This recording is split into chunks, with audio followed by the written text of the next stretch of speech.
Good morning, everyone. It's June 2nd, 2018 for Redmond's Wrap-Up, brought to you by FHT Sports. Not a conspiracy guy. I don't believe that there is some, like little green men somewhere, working for Santa Claus, making sure that Pluto is not a planet, but is a planet. I do believe that we actually went to the moon. So that's not me.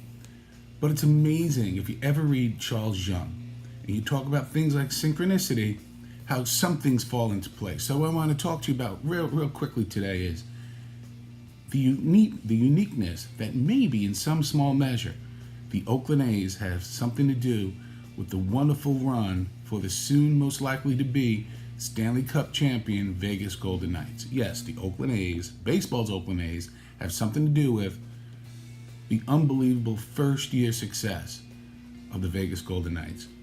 Paul DePodesta, assistant GM to Billy Beane on the Oakland A's, when they really brought to the forefront Sabermetrics. Even though things and stats like Sabermetrics have been around since the late 1800s, we can talk about that another time. Don't want to get my nerd on. But we all seen the movie Moneyball, or most of us have seen the movie. A lot of us have also read the book about the use of these, stats to such a level, like the left fielder, if it's a Tuesday afternoon and the wind is blowing at a certain rate and it's sunny, then this happens. And you see it now creeping into hockey all the time. You see it creeping into all sports.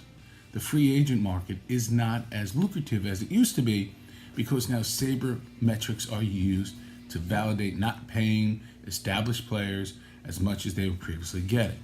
So let that sink in. Sabermetrics are now being used to validate not paying established players money that they used to be paid because they can validate it somehow by saying, well, if they're playing in Minnesota and it's February and there's 4 inches of snow on the ground, that the left defenseman sometimes doesn't have the greatest of all games, and that the kid sitting in the ECHL, if given an opportunity, can give us 86% of the production of the... You get where I'm going. So you formulate this wonderful tempest in a teapot. So the advent of the use of sabermetrics in all sports, you then have the Vegas Golden Knights coming into play, coming into an existence. And you have these really good players, and you know who they are. Left basically jettisoned from the teams that they were with, not because they're not productive. See, this wouldn't have happened in the 70s or the 80s for a variety of reasons. One, just the way that it was all set up.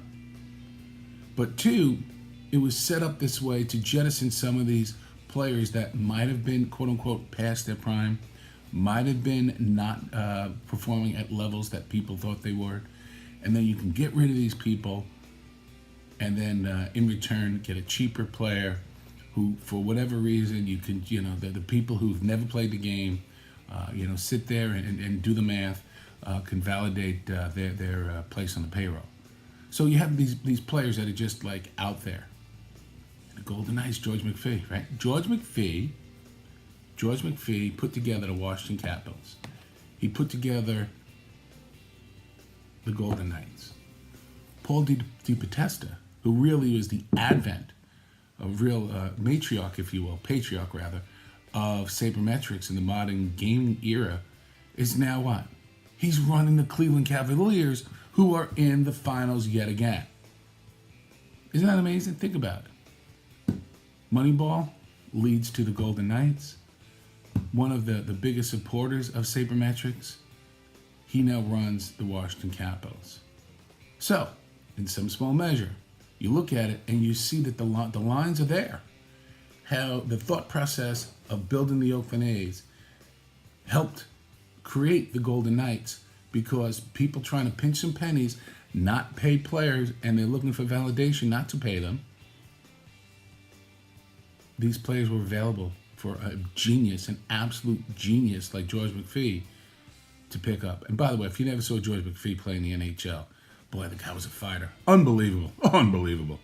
So, when you really kind of look at this thing, you see that it's not far off. It's not a conspiracy theory to think, hey, maybe in some way, the sabermetrics, church of the sabermetrics, has led to smart people seeing very talented players being available. This helped build the soon-to-be, most likely, Stanley Cup champion Golden Knights. Go Knights, go.